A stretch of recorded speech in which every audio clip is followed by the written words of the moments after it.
Glasbeni utrip.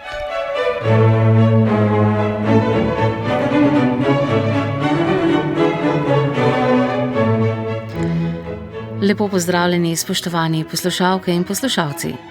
Danes v oddaji predstavljamo koncert z naslovom Pesmi norosti, s katerim se je sklenila letošnja sezona cikla Harmonija Concertans, stara glasba na Novem trgu.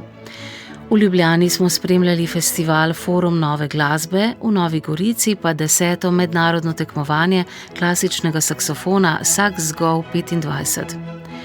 V Mariboru so uprizorili opero Razcvet Vita Žuraja, v SNG Opera in balet Ljubljana pa je premiero doživel balet Slika Dorjana Greja. Obiskali smo tudi koncert pri gospe Sveti na avstrijskem Koroškem in koncert orkestrskega cikla Narodnega doma Maribor, kjer je prvič gostoval simfonični orkester zahodno-nemškega radia iz Kelna. Poročamo tudi o dogajanju na Ljubljanski akademiji za glasbo, kjer je potekal mednarodni simpozij z naslovom Glasba za spodbujanje zdravja in blagostanja. Oddajo povezujem Ana Marija Štukelj-Kuzma. Vabljeni v našo družbo.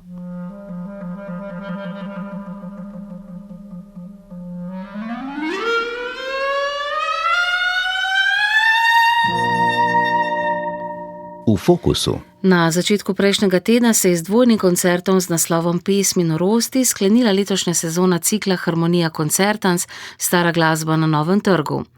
V atriju Znanstveno-raziskovalnega centra Slovenske akademije znanosti in umetnosti so v ponedeljek in torek zvenele angleške pesmi o ljubezni, izgubi, zavisti in norosti.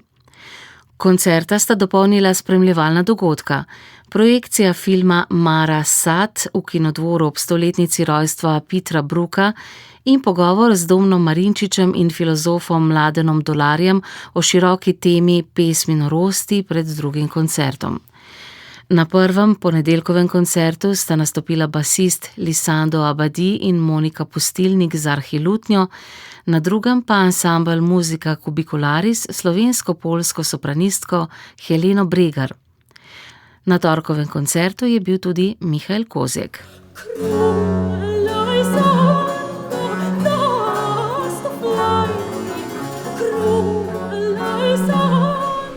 Mad Songs, torej v prevodu Pesmi norosti, so se pojavile v Angliji ob zori 17. stoletja in svoj vrhunec doživele po letu 1660, ko so tamkajšnja gledališča po ponovni vzpostavitvi monarhije spet odprla svoja vrata, v njih pa so začele nastopati tudi ženske.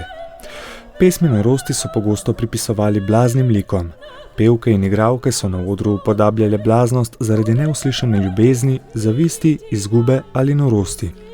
Skoki iz enega skrajnega čustva v drugega so bili izreden vir navdiha za avtorje in nastopajoče, meja med odrom in resničnostjo pa je bila v fascinaciji nad skrajnimi čustvi in blaznostjo pogosto zabrisana. Pesmi norosti so se ob koncu 17. in začetku 18. stoletja razširile in v tedanjih glasbenih zbirkah se je našlo tudi več takšnih, ki pravzaprav niso bile povezane z nobenim znanim dramskim kontekstom. Na sklepnem koncertu letošnje sezone cikla Harmonija Concertans, stara glasba na Novem trgu, je prejšnji torek v atriju ZRC SAZU Pesmi norosti predstavil tokrat 4-članski ansambel Musica Cubicularis. V njem sta poleg stalnih glasbenikov Tomaža Sevška, ki je tokrat igral na čembalo, in Domna Marinčiča, tokrat z violo da gamba, nastopila še glasbenika, ki sta z ansamblom v minulih letih že večkrat sodelovala, Sam Chapman z arhilutnjo in sopranistka Helena Bregar. Več o idejni zasnovi sklepnega koncerta pa umetniški vodja cikla Domen Marinčič. Ta koncept je narejen za Heleno, v bistvu, a ne, še tistih komičnih intermezov razmišljam, kaj bi bilo idealno. Izvajali smo že komične kantate iz 17. stoletja italijanske, a ne, in med vajami za tisti spored se nenadoma se mi je posvetilo seveda.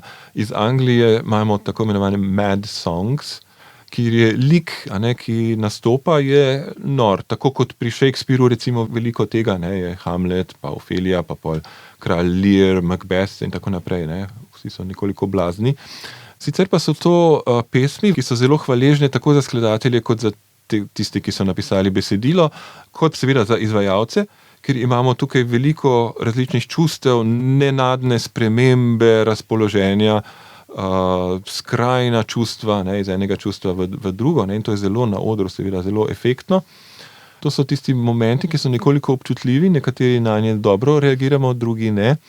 Ko se nam zdi, da tisto iz odra nas ne pusti čisto pri miru, indiferentne, ampak je tukaj nekaj realnega. In tukaj pri taki vsebini imamo možnost. Se je človeku na odru res zmešalo ali samo hlini blaznost.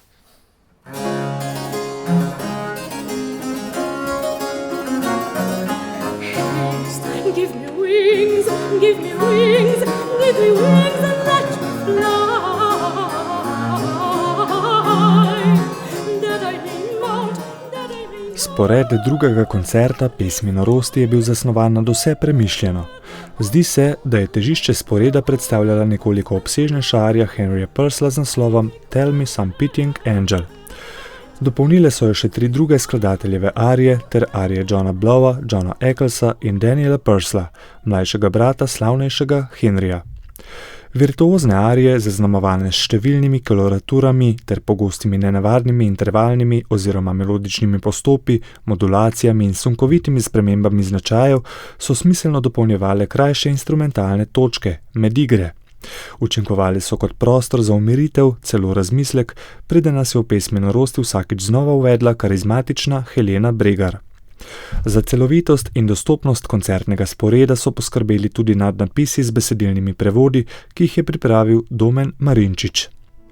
V instrumentalnih delih so se člani ansambla Musica Cubicularis, ki zvesto negujejo historično informirano izvajalsko prakso na zgodovinska glasbila, izkazali z natančnim in ponotranjenim podajanjem skladb, kot so suita v D-molu za violo da gamba in arhilutnjo Johna Blowa, Almain v G-molu za čembalo Matthewa Lockeya, Fantazija in sarabanda v F-molu za arhilutnjo solo Cuthberta Halleyja ter Almand in Kurant v A-molu za violo da gamba solo Benjamina Halleyja. Sevšek, Marinčič in Chapman pa so skupaj tvorili uigran instrumentalni trio, ki je bil v arijah s tekočo igro in doslednostjo vselej trdna opora Heleni Bregar.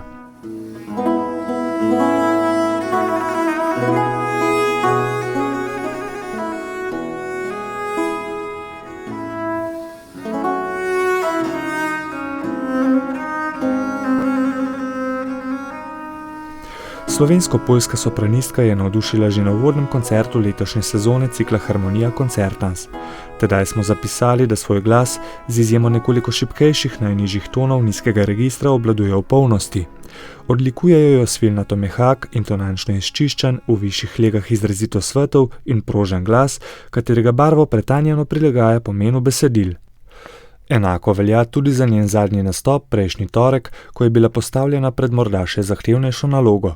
Ta je od pevke poleg številnih glasbeno-izvajalskih kvalitet zahtevala tudi gledališke, še zlasti prilagajanje različnim hitro menjajočim se značajem v arijah. Helena Bregar je bila izzivu več kot le kos. S plastičnimi kretnjami rok, govorico telesa in mimiko obraza je vselej uspela poudariti najrazličnejše značajske odtenke in jim dodati širšo razsežnost. Svojo odrsko prezenco pa je torej nadgradila s svetlim in prodornim glasom, ki je najsijajnejši v višjem registru. Med njenimi največjimi odlikami izstopajo še gibke in lahkotne kolorature, intonančna zanesljivost in razkošen dinamični razpon. Helena Bregar nas je tako nežno nagovarjala v tihih trenutkih hrepenenja, sanjarjenja in upanja, povsem prevzela pa svojo neusahljivo energijo v tistih delih arij, kjer blaznost zasenči razum. I'll sail upon the dark star, I'll sail upon the dark star, and let's pursue the morning, and then pursue the morning. I'll chase the moon till it be noon, I'll chase the moon till it be noon, but I'll make her leave her horning.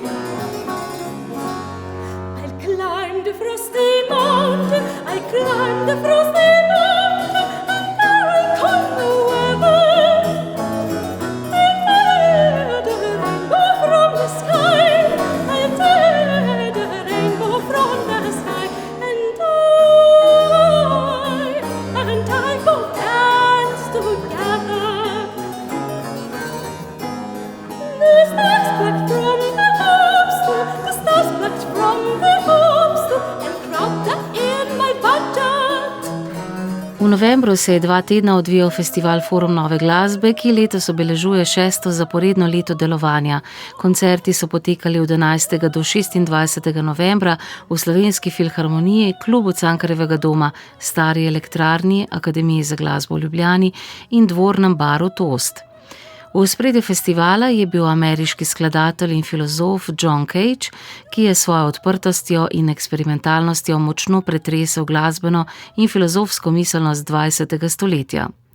Povzetek in komentar izvedbe festivala je pripravil Primož Trdan. Celovito zaobjeti delo Johna Cagea s festivalom, ki je omejen predvsem na komorne in manjše ansambelske koncerte, povrh vsega pa tukajšnja infrastruktura ni naklonjena ambicioznejšim, manj običajnim izvedbenim idejam in realizaciji elektroakustične glasbe, je vsekakor velik zalogaj. Zdi se, da se je program Foruma nove glasbe izognil tem preprekam s potjo, ki je hkrati nujna pri tako vplivnem umetniku, kot je John Cage. Namesto prevelikih glasbeno-gledaliških konceptov, izvedb obsežnejših zbirk in realizacij najzahtevnejših del z orkestrom ali elektroniko, je namreč močneje načel polja Cageovega vpliva. Tako je ob festivalu pri založbi Lud Sherpa išla natančno in občutljivo prevedena Cageova kultna knjiga Tišina.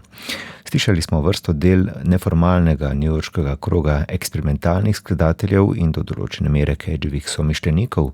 Gledali smo in se gibali skozi glasbeno-plesno predstavo Cage Open Andreja Rauch-Podržavnik in Milana Tomašika, ki je ob Cageovih delih in tekstih te mislila z neko vsakodnevno gibalno in prostorsko gesto, soočenjem z običajnim kot pojavom z ustvarjalnim nabojem.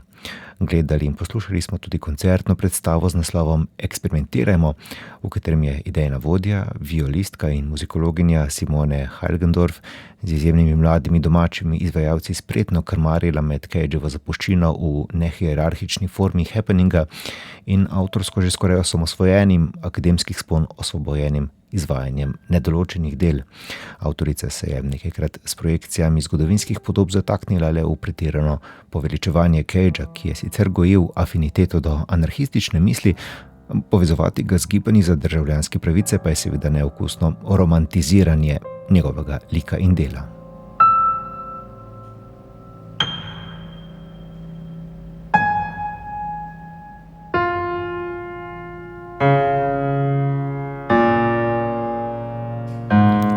Program je stkal kar nekaj različnih povezav med Cageem in slovensko sceno, a zgodovinsko polje, ki bi se tu morda lahko na široko odprlo, slišali smo na primer poskus grafične partiture iz opusa Primoža Ramovša, je vseeno odstopilo prostor aktualnejšim idejam. Mišljenje glasbene kompozicije v bližini konceptualne umetnosti na primer goji skladatelj mlajše generacije Vili Polajnar, ki je svojo novo tolkavsko skladbo hkrati razumel kot razmislek o prostorih, realnih in že skoraj realnih, tistih, ki jih naseljujejo naše misli danes, spletnih prostorih, podob znotraj lastnega udobnega mehurčka. Hkrati pa je poskrbel za dodelano in dinamično glasbeno plat, v kateri bi lahko celo sledili prostorskosti skozi domala baročne retorične geste. No, s Cageovimi idejami happeninga ali pa nedoločene kompozicije se je v preteklosti že soočila tudi Bojana Šalič-Podešva, ki pa je do danes že dobro prečistila svoje ideje v zelo osebno bistvo.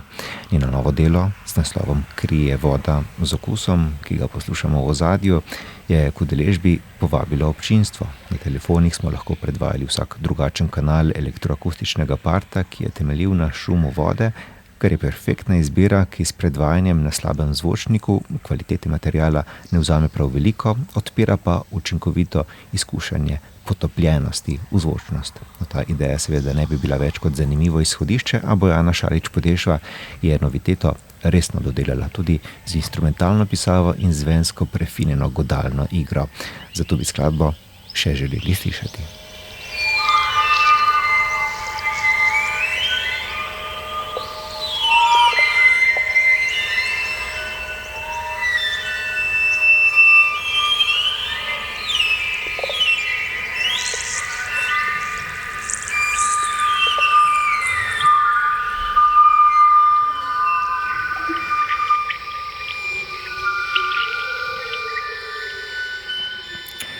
Eksperimentalna dediščina ob nujnem vzpostavljanju odnosa, nenehnem premišljevanju konceptov in iskanju sodobnih navezav zahteva tudi drugačen izvajalski trud. Forum Nove glasbe se je začel s stavkavskim programom, ki je takoj soočil z nekaj ključnimi Cagevimi zvočnostmi in idejami, predvsem pa so se nanje izjemno odzvali tavkavci, že začetno glasbo za kariljon, ki je z izvenevanji cevastih zvonov, prostorsko učinkovito postavljenimi po veliki filharmonični dvorani, opozorila na pomen poslušanja zvoka, ki lahko hitro preseže pomen samega sprožilca tega zvoka. Izvedba pa se je smiselno prelila v zvočenje na ozvočene kaktuse in druge materiale v skladbi Otrok drevesa. Ponovno je kot uigrana zasedba zadihal ansambel Foruma Nove glasbe, sicer priložnostno oblikovana zasedba z mnogimi spremembami v sestavu. Ne sicer vedno, kot denimo v hladno prebrani ansambelski skladbi Jesen 60 Corneliusa Cardova z dirigentom Michelom Posmantejem, gotovo pa na zaključnem koncertu festivala pod vodstvom pravega izvedenca Petra Rundla. Z natančno odmerjenim, dovolj strastnim in angažiranim oblikovanjem fraz, s premislekom o povezavah med zvenečimi dogodki, z občutenjem prostora so na primer skladbe Mortona Feldmana, številčna skladba 14 Johna Cagea ali posvetilo Cageu izpod peresa Jamesa Tenya, novim spoznanjem, mislim, kritičnosti, ki jih je omogočil festival, z ansamblom dodala še presežek čistega užitka v glasbi in zvoku.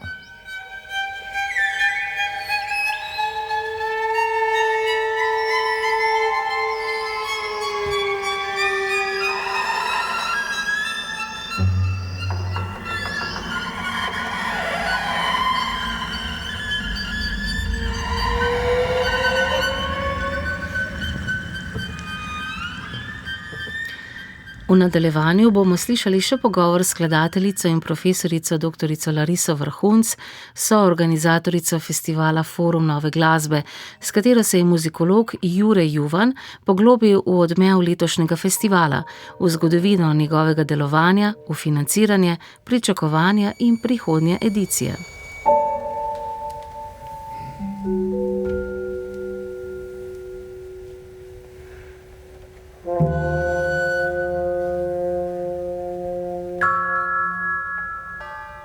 Kakšni so vtisi iz letošnjega festivala Forum Nove glasbe?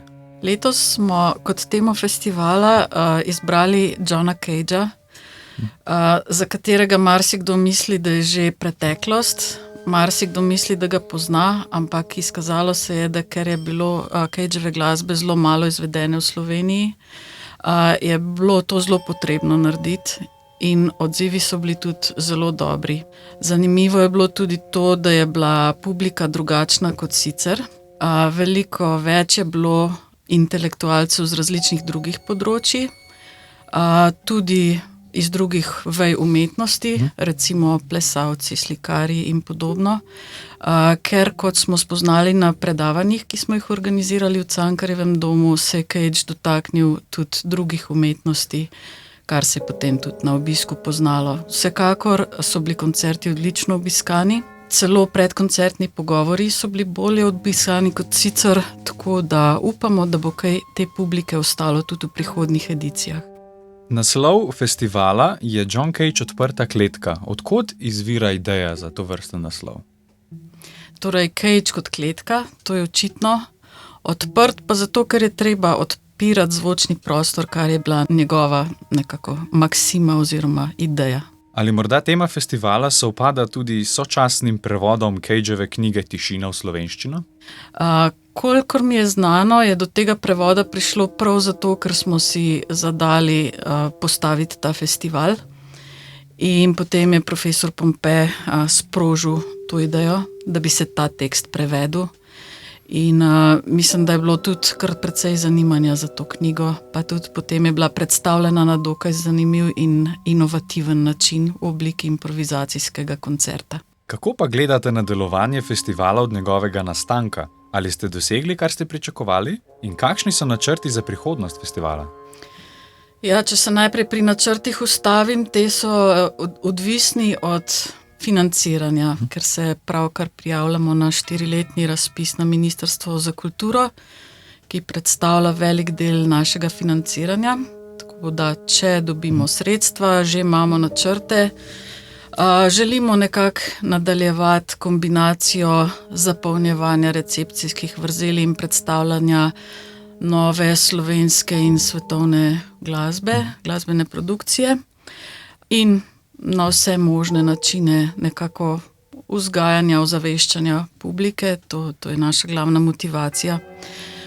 Če pa se ozremo nazaj, pa mislim, da se je stvar precej razvila od prvih začetkov, sploh glede na to, da smo začeli ravno na nesrečno leto, ko se je pojavil virus COVID. Tako da smo začeli pravzaprav našo prvo edicijo samo na spletu, potem naslednje leto z maskami in v omejenem številu, ker je bilo treba puščati nekaj sedežev praznih med obiskovalci in tako počasi, pa tudi smo se marsikaj naučili po poti.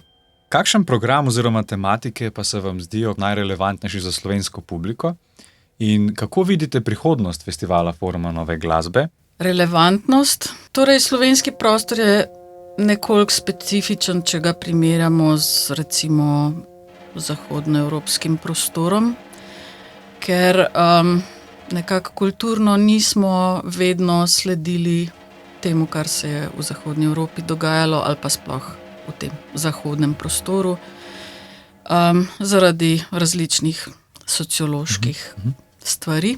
Tako da se nam zdi, da nekatere stvari je treba predstaviti, čeprav so v bistvu že nekako mimo, ampak v Sloveniji niso bile prisotne. In za razumevanje toka razvoja glasbe je nekako dobro spoznati vse korake na tej poti. Tako da to je en del naše aktivnosti, drugi pa seveda, da razmišljamo o tem, kaj bi utegnilo današnjo publiko zanimati, na kakšen način jo pritegniti, kaj je to, kamor se glasba obrača, torej o teh stvareh zelo veliko razmišljamo, seveda je malo tudi generacijsko, ampak poskušamo sodelovati tudi z mlajšimi glasbeniki, torej ekipo izvajalcev imamo zelo mlado, to je treba poudariti, zdaj tudi poskušamo nekako se pomladiti v vseh aspektih, tako da upamo, da bo nekako se ta tradicija preselila k mlajšim s časoma. Torej ste povsem odprti za prihodnost in mladost v svoji ekipi? Vsekakor, mislim, to je prihodnost, če bi zdaj mi ostali samo pri tem našem spektru, to pač odide z generacijo, ki odhaja. Ne? Tako da, ampak vsekakor ni samo, tudi ne spet samo mladi del, zato ker je treba vendarle tudi rdečo nit zasledovati oziroma pač pot razvoja, predstaviti tudi tisto, kar je bilo izpuščeno. Tako skladateljica in profesorica dr. Larisa Vrhunc, soorganizatorica festivala Forum nove glasbe. V ozadju njenega pogovora z muzikologom Juretom Juvanom je zvenel odlomek iz skladbe De Kooning Mortona Feldmana. Nadaljujemo na Goriškem, kjer je kulturni dom Nova Gorica prejšnji teden gostil jubilejno 10. mednarodno tekmovanje klasičnega saksofona Sax-Go 25.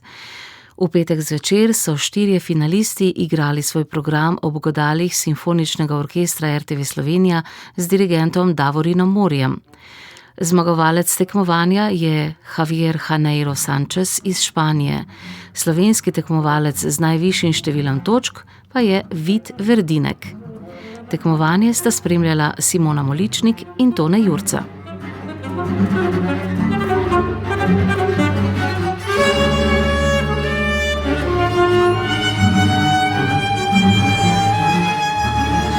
Vseh 42 tekmovalcev, 5 saksofonistk in 37 saksofonistov iz 24 držav je izvrstnih nadarjenih mladih glasbenikov, se je strinjala mednarodno sestavljena strokovna žirija, ki jih je predsedoval eminenca v svetu glasbe za saksofon, to je profesor Claude Delangle iz Francije.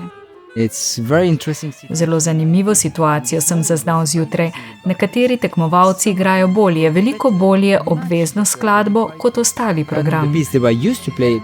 Obvezne skladbe so novitete slovenskih skladateljic Nine Šenk, Aleksandre Naumovski-Potisk in Larise Vrhunc. Izjemno visok nivo, Tako da se mi zdi res tu za skladatelja krasna priložnost, da dobi tako dobre izvedbe in še toliko različnih, recimo, res sem vesela in z vsem spoštovanjem do izvajalcev, ki se lotijo tacga programa, res. Mednarodno tekmovanje v klasičnem saksofonu ima v Sloveniji četrtstoletno tradicijo in iz leta v leto višjo kakovostno raven, pravi umetniški vodja tekmovanja profesor Matjaž Dervenšek. Predvsem nas vedno znova preseneti, kako to doživljajo drugje po svetu. In recimo kolegi, ki so danes tukaj kot člani žirije, so enotnega mnenja, da gre za eno od najbolj kvalitetnih tekmovanj za saksofon. Mladi glasbeniki pa niso le tekmovalci na odru, temveč se tu spletajo tudi iskrena in dobra prijateljstva, kot pravi Arjan iz okolice Osijeka. Zelo dobro iskreno. Načeloma je to moje drugo tekmovanje v Novi Gorici in je vedno zelo dobra družba, zelo lepo je vse organizirano, zelo topli ljudje so vedno. Je pa vsako tekmovanje posebej izziv zase, tako da je zelo dobro imeti tako dobre ljudi zraven, da se potem počutimo mogoče manj stresno in bolj domače. 4 finalisti so v petek 28. novembra na finalnem večeru zaigrali ob godalih Simfoničnega orkestra RTV Slovenija pod taktirko Davorina Morija. Obvezna je bila skladba slovenske skladateljice Nine Šenk, ki je bila hkrati članica žirije.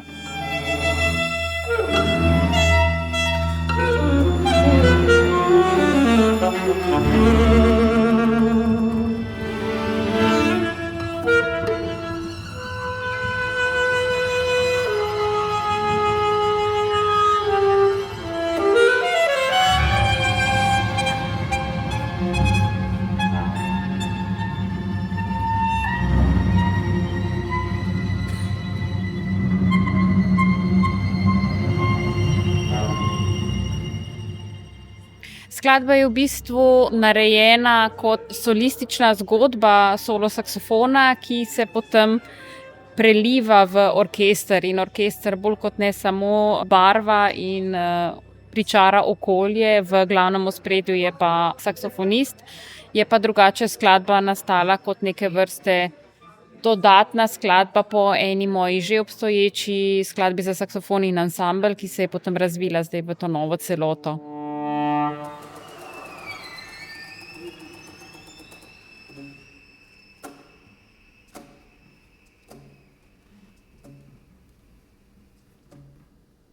Radio Koper je bil glavni medijski partner tekmovanja. Glasbena produkcija RTV Slovenija pa je mlade glasbenike podprla z godali Simfoničnega orkestra RTV Slovenija.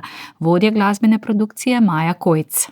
Z vsem občudovanjem opazujem, kako se to konkretno tekmovanje razvija z leti in se mi zdi čudovito, da pritegne toliko glasbenikov iz celega sveta. Naš orkester je kar navajen tudi takih stvari in je zelo hiter v pripravah in učinkovit. Mislim, da vsak glasbenik v orkestru tudi resnično spoštuje solista, ki je spredaj, ker vsak ve, kaj to pomeni, koliko je to vloženega dela, koliko je to enega odrekanja in odgovornosti konec koncev. Po finalnem koncertu je žirija imenovala prve 4 tekmovalce in podeljene so bile nagrade. Glavni sponzor tekmovanja je Mestna občina Nova Gorica, ki je prispevala tudi denarne nagrade. Radio Koper je slovenskemu tekmovalcu z najvišjim številom točk podaril snemanje v studiu Hendrix, Glasbena mladina Slovenije pa samostojni recital. To nagrado je osvojil Vid Verdinek.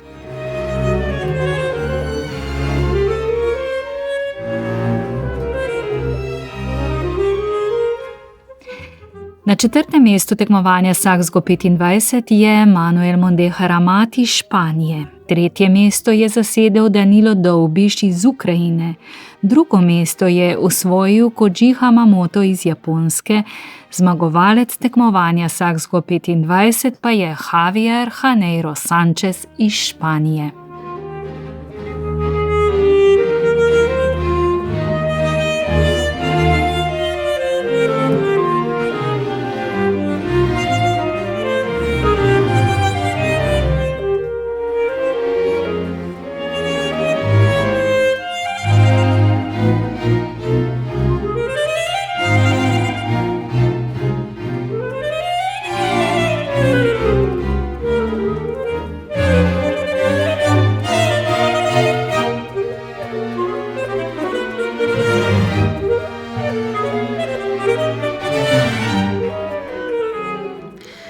Nadaljujemo z novostmi na področjih opere in baleta. Opera Blühen Razcvet skladatelja Vita Žuraja je doživela krstno izvedbo v Frankfurtu januarja 2023 in je bila po reviji Opernwelt razglašena za premiero tistega leta. Slovenska premiera je bila junija letos v Ljubljani, prejšnji četrtek, 27. novembra, pa so jo premierno uprizorili še na odru SNG Maribor v koprodukciji s Cankarjevim domom in Slovenskim komornim glasbenim gledališčem. Poroča Dejan Jurović. Opera Razcvet temelji na zadnji noveli Thomasa Manna Die Betrogene, v angliščini The Black Swan po naše Prevarana, ki jo je libretist Hendel Klaus interpretiral na nov svoj način, tako da je odstranil satirični ton Thomasa Manna in se osredotočil na glavno žensko vlogo Aurelio ter na njene odnose z otrokoma in ljubimcem. 52-letna Aurelija, ki jo je upodobila Ellen Faucher, se zaljubi v 24-letnega Kena v interpretaciji Gregorja Ravnika, sinovega učitelja angleščine, ki ljubezen vrača. Zato se počuti kot prerojena, na vrhuncu ljubezenskega zanosa pa izve, da je neozdravljivo bolna. Diagnosticirali so ji raka na jajčnikih in maternici in ji je ostalo le nekaj tednov življenja. Skladatelj in libretist v operi dodatno stopnjujeta zgodbo ter se osredotočata na glavno protagonistko in njen odnos do hčerke Ane, zapela jo je Eva Černe-Aubel, ki postane še bolj ambivalenten, saj sporazumevanje med obema ženskama odraža njune lastne strahove in negotovosti. V operi nastopata še Graham Bambi kot zdravnik Mutezius in Lovro Korošec kot Edgar, Aurelijin sin. Zbor in orkester Mariborske opere je vodil Simon Dvoršak. Skladatelj je z ansamblom Modern, s katerim sodeluje od leta 2009, razvil specifičen glasbeni jezik, ki vključuje posebne tehnike igranja in uporabo netradicionalnih instrumentov. Sodelovanje z omenjenim ansamblom je, tako skladatelj, močno vplivalo na njegovo osebno rast in glasbeni jezik. Za časa mojega sodelovanja z ansamblom Modern se je po domače povedano se je nabrala ena banka zvočnih podatkov. To se pravi vseh možnih struktur, kot so melodične, ritmične, potem razne posebne tehnike igranja.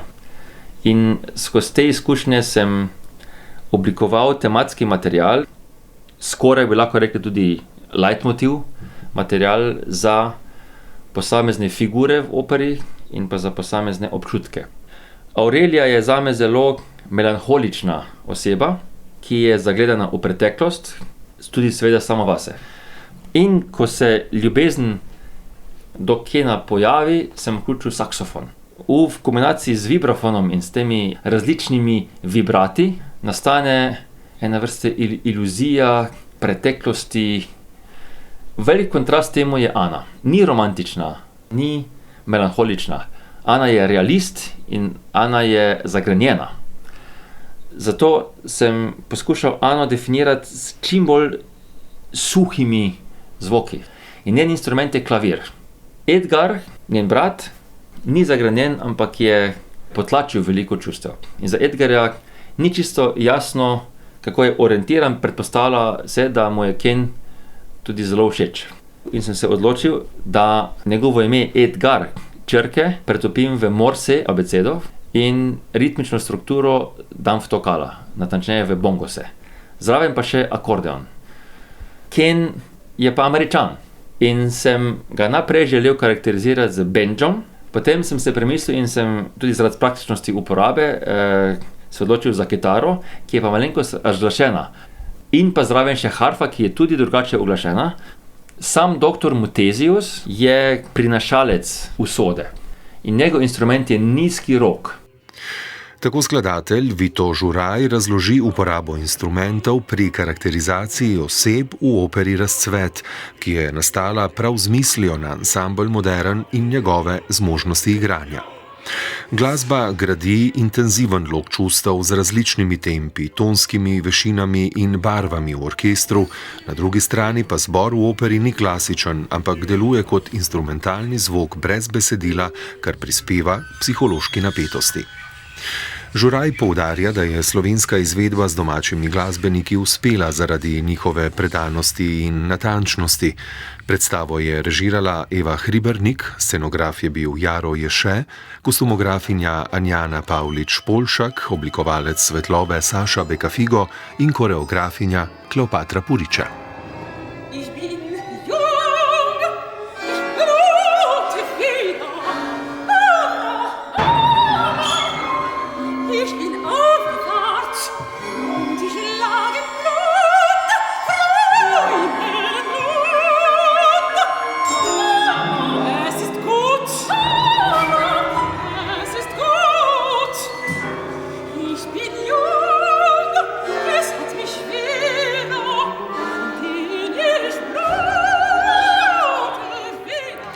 V SNG Opera in Balet Ljubljana je premiero doživel balet Slika Doriana Greya, nova postavitev priznane irske koreografinje Margaret Dunlan, ki je v sodelovanju z baletnim ansamblom ustvarila sodobno plesno interpretacijo kultnega romana Oskarja Wilda. Gre za plesno močno in pripovedno jasno postavitev, ki z izrazno dovršenimi solisti in učinkovito kombinacijo klasičnega in sodobnega baletnega giba gledalcu ponudi živo in estetsko prepričljivo doživetje. Eno od ponovitev baletne predstave si je ogledala Katja Ugrin.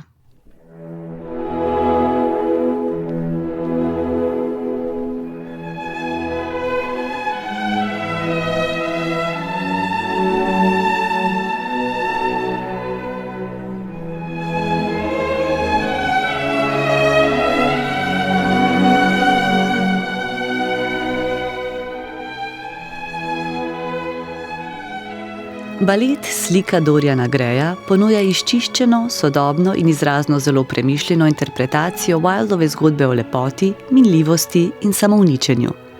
Margaret Dunlan je ustvarila koreografijo, ki temelji na sodelovanju, improvizaciji in osebni interpretaciji plesalcev, kar je bil tudi eden ključnih poudarkov ustvarjalnega procesa.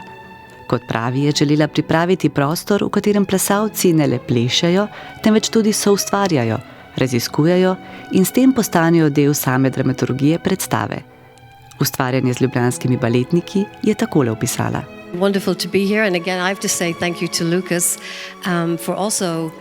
Čudovito je biti tukaj. Moram se zahvaliti Lukasu za to res odlično idejo, da bi ustvarili nekaj novega. To je vedno nekaj posebnega, priložnost za res ustvarjalno delo s plesnim ansamblom in za ohranjanje pristnosti. Da imajo plesalci na koncu občutek, da je to njihova stvaritev. Kar se, ko stopijo na oder, to nedvomno pozna.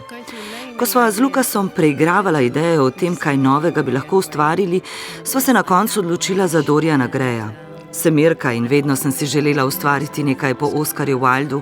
Ljubljanski ansambl pa se mi je zdel kot nalašč za to nalogo, to mešanico elegance in norosti. Ansambl ima toliko različnih plasti, kar je zelo navdihujoče. Nekaj časa je trajalo, z menoj so bili najprej zelo vljudni, a smo se na to vedno bolj spoznavali in bolj kot so plesalci vstopali v proces, bolj je stvaritev prehajala iz mojih rok v njihove. Zgodba Doriana Greya v interpretaciji koreografinje Margaret Dunlan ostaja dramaturško jasna. Razpetost med zunanjim videzom in notranjim propadom se razkriva skozi gibalno estetiko, ki prepleta neoklasično linijo, sodobni ples in močne dramske poudarke. V predstavi nastopa številčen ansambel, pri čemer ima večina solističnih vlog 2 ali celo 3 alternacije. Zaradi poškodbe Mateja Moreta je tako v naslovni vlogi Doriana Greya na premieri nastopil Kenta Yamamoto, sicer predviden kot alternacija. Yamamoto je svojo interpretacijo vloge izpeljal prepričljivo, tehnično zanesljivo in z izrisano psihološko potjo lika.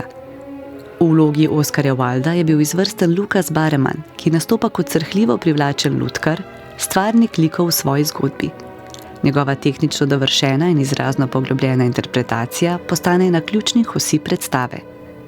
Erika Pinzano je kot Greyeva zaročenka, igralka Sibyl Vane, ponudila čutno doživeto in tehnično brezhibno vlogo, ki je lepo dopolnila Dorianovo hladno odtujenost.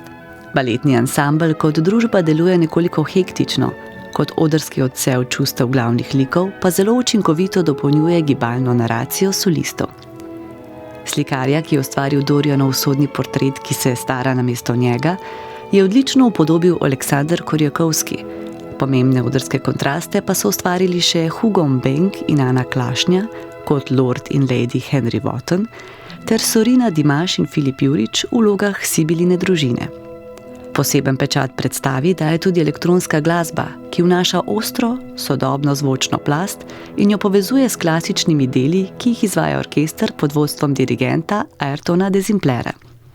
O izzivu združevanja elektronske in klasične glasbe pa je spregovoril skladatelj Paul Calderone. About the music, it's what I found very interesting. Maggie found the text and we talked about where to put them and how they would work all together. Pri glasbi me je najbolj zanimalo iskanje ravnotežja med čudovitimi deli Elgarja in Wagnerja ter elektronskim zvokom.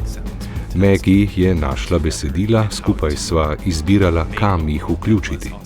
To združevanje elektronskega zvoka, besedila in klasične glasbe je bilo zelo občutljivo delo, ki je pomagalo ustvariti svet Oskarja Wilda, njegove umetniške dileme in misli pri nastajanju romana Slika Doriana Greya.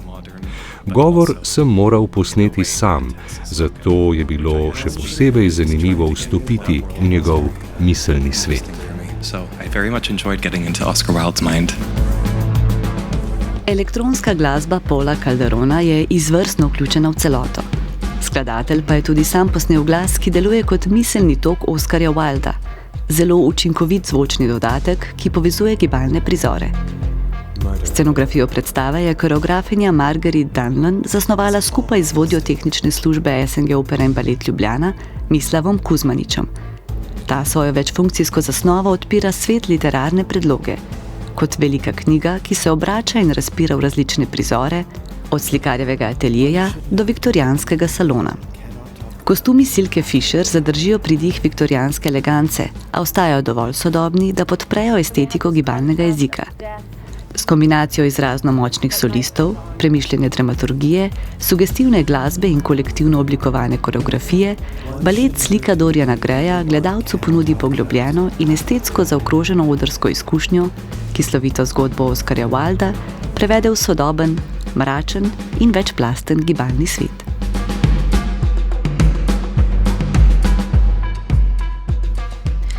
V nadaljevanju predstavljamo koncert na avstrijskem Koroškem, ki je bil pri gospe Sveti na prvo adventno nedeljo.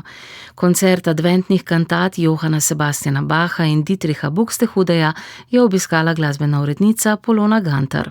Cerkev oziroma stolnica Marijinega vnebovzetja v kraju Gospa Sveta na današnjem avstrijskem Koroškem je najstarejša cerkev na slovenskem narodnostnem ozemlju in ko je v 8. stoletju postala sedež pokrajinskega škofa Modesta, je s tem postala cerkveno središče Karantanije. V njeni bližini se nahaja tudi Knežji kamen, eden glavnih simbolov slovenstva, ki ga je sicer v teh krajih vedno manj. Prav zato imajo kulturni dogodki v čudovitem ambientu katedrale Gospe Svete še poseben pomen. Na tokratnem koncertu je namreč skupaj z avstrijskimi izvajalci nastopil tudi mednarodno uveljavljeni slovenski tenorist David Jagodic. Na programu so bile adventne kantate, ki jih je Johann Sebastian Bach zasnoval na protestantskih koralih Nun kommt der Heiden Heiland ter Bereitet die Wege, bereitet die Bahn in kantati Kommst du, Licht der Heiden ter Wie soll ich dich empfangen Bachovega vzornika Dietricha Buxtehudeja. Na historičnih inštrumentih in z nižjo uglasitvijo so jih izvedli člani instrumentalnega sestava Collegium Carintija pod umetniškim vodstvom Klausa Kuchlinga, organista Celovške stolnice in profesorja na zasebni univerzi Gustav Mahler v Celovcu, v barvno in zvočno usklajenem pevskem kvartetu ter solistično so nastopili še sopranistka Karin Gillenhammer, altistka Irina Otto, basist Gerd Kenda in slovenski tenorist David Jagodic. Mlajši in bolj izkušeni glasbeniki so se tako v tehničnem kot muzikalnem smislu med seboj odlično dopolnjevali, njihova igra je bila prepričljiva in dovršena, poslušalci pa smo zato, kljub hladu, ki je vel izpod cerkvenih obokov, ali pa tudi zato, doživeli navdihujoč in glasbeno resnično sporočilen začetek letošnjega adventa.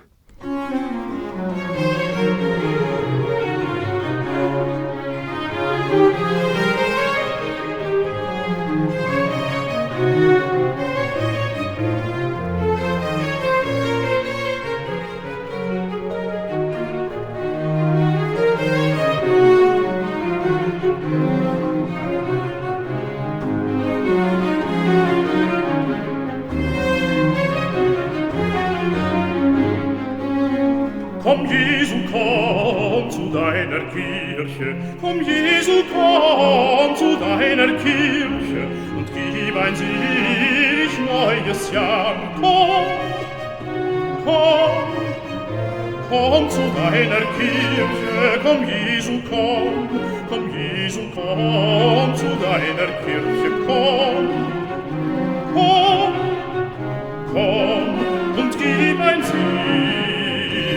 neues Jahr und gib ein selig neues Jahr. Prispevek smo opremili z glasbo iz našega arhiva. V četrtek in petek pa je na Ljubljanski akademiji za glasbo potekal mednarodni simpozij z naslovom Glasba za spodbujanje zdravja in blagostanja. S prispevki je na njem sodelovalo več kot 50 strokovnjakov, nekateri so se medsebojno povezovali v večje skupine, nekateri so bili tudi soavtorji več prispevkov, poleg predstavitev referatov pa je simpozij obsegal tudi bogat spremljevalni program. Več Vesna Volk. Namen simpozija je bil osvetliti učinke glasbe na zdravje in blagostanje posameznika in družbe z vidika različnih znanstvenih disciplin in v različnih socialnih okoljih. Kot beremo na spletni strani akademije, so glasbene intervencije eno izmed najučinkovitejših nefarmakoloških sredstev, ki na zdravje in blagostanje lahko vplivajo na različnih ravneh: na telesni, kognitivni, čustveno-socialni in duhovni. Na simpoziju so želeli predstaviti glasbene intervencije in primere dobrih praks njihove uporabe. Predsednica organizacijskega odbora simpozija je bila izredna profesorica dr. Katarina Habe.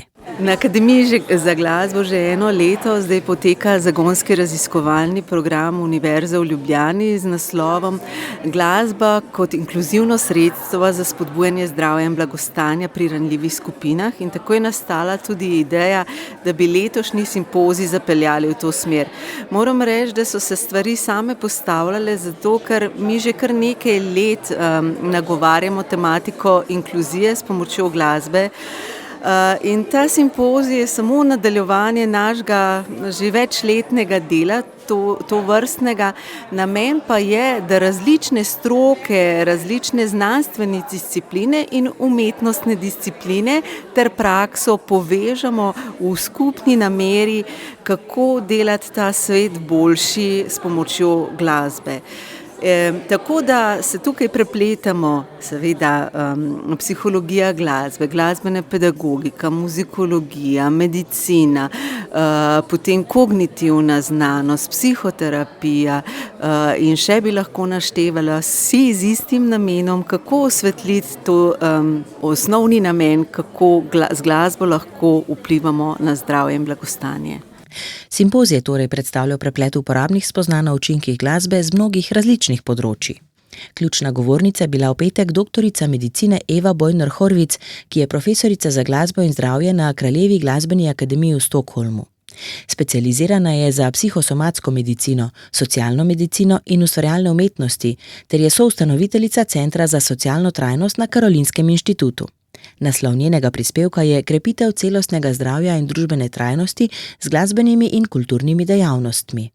V njem je predstavila transformativni potencial glasbe in kulturnih dejavnosti pri spodbujanju posameznikovega dobrega počutja ter družbene trajnosti. Na podlagi interdisciplinarnih raziskav ugotavlja, kako lahko te dejavnosti premoščajo družbene razlike, krepijo duševno zdravje, podpirajo čustveno uravnavanje in povečujejo odpornost skupnosti. Njeno delo poudarja tudi pomen izobraževanja in spodbudnega učnega okolja, kjer imata glasba in kultura ključno vlogo pri osebnosti rasti in skupnem učenju. Ob pomoči strukturirane glasbene in kulturne udeležbe prikazuje, kako te prakse podpirajo tako čustveno kot telesno zdravje ter prispevajo k gradnji trajnostnih skupnosti. Tako beremo v povzetku.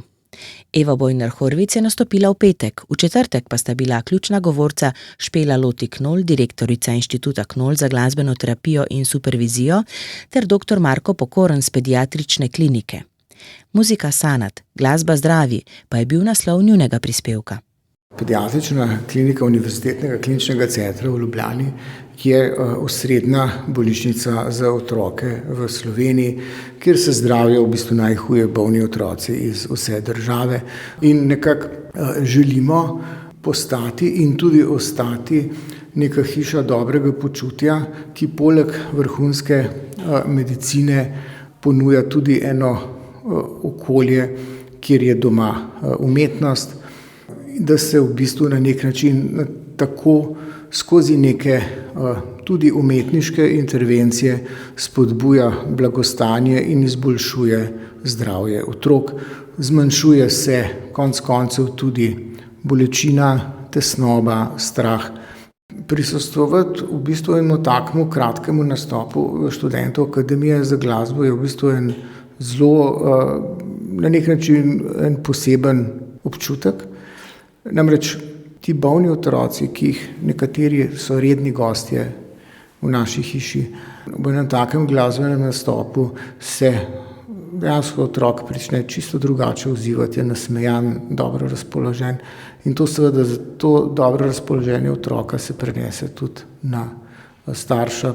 Obenem je pa tudi v bistvu ganljivo, kako se na nek način ti študenti Akademije za glasbo zavedo, kakšen terapevtski potencial ima to, kar počnejo. In jaz verjamem, da večina študentov Akademije za glasbo ni šla študirati teh inštrumentov, zato da bi nastopala po bolnišnicah, ampak ko enkrat vidiš, kakšen izjemen vpliv ima lahko glasba, ki jo ustvarjaš oziroma pa ustvarjaš, vidiš v bistvu lahko, da to tudi konec koncev tem študentom je nov zagon za nadaljnji študij in ves trud, ki ga vlagajo za nekako obvladovanje oziroma mojstrsko obvladovanje svojega inštrumenta.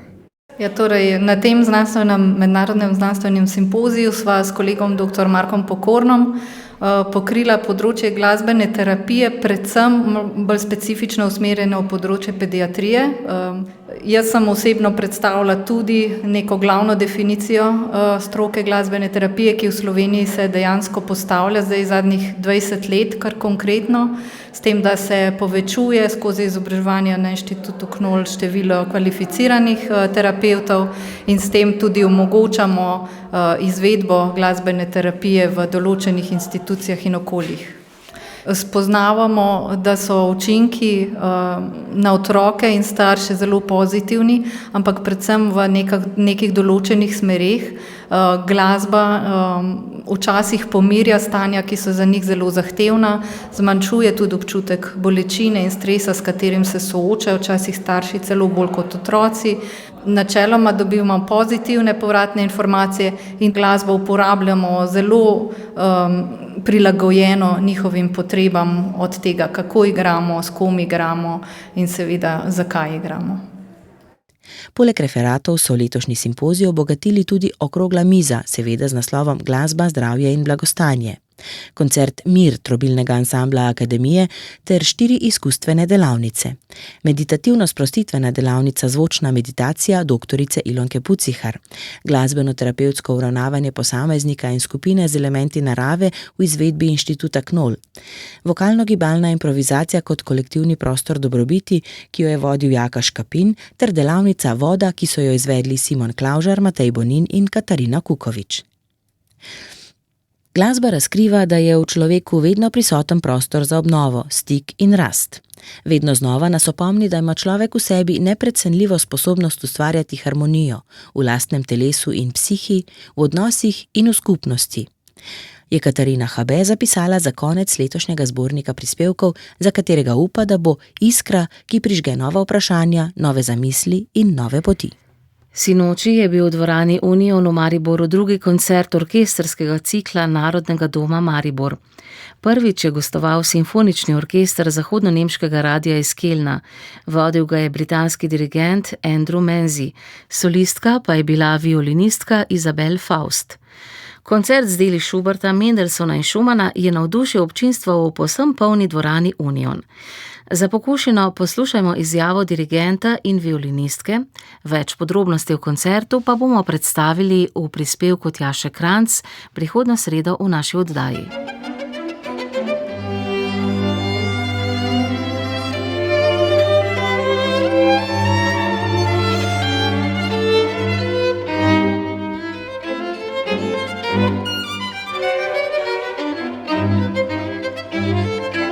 My career evolved a little bit like conducting evolved. I was playing the violin and... Moja glasbena pot se je razvijala podobno kot moje dirigiranje.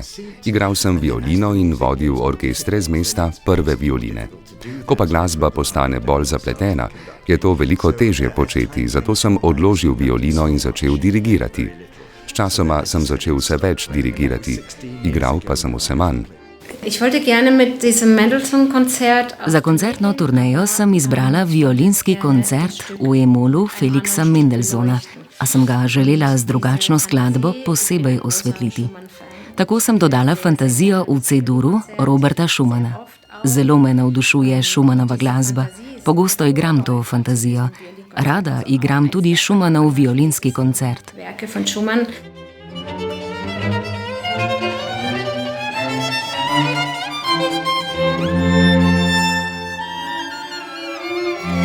To je vse v današnji oddaji. Pripravili smo sodelavci uredništva za resno glasbo, napovedovalec Igor Velše, tonski mojster Max Pust in voditeljica Ana Marija Štukelj-Kuzma.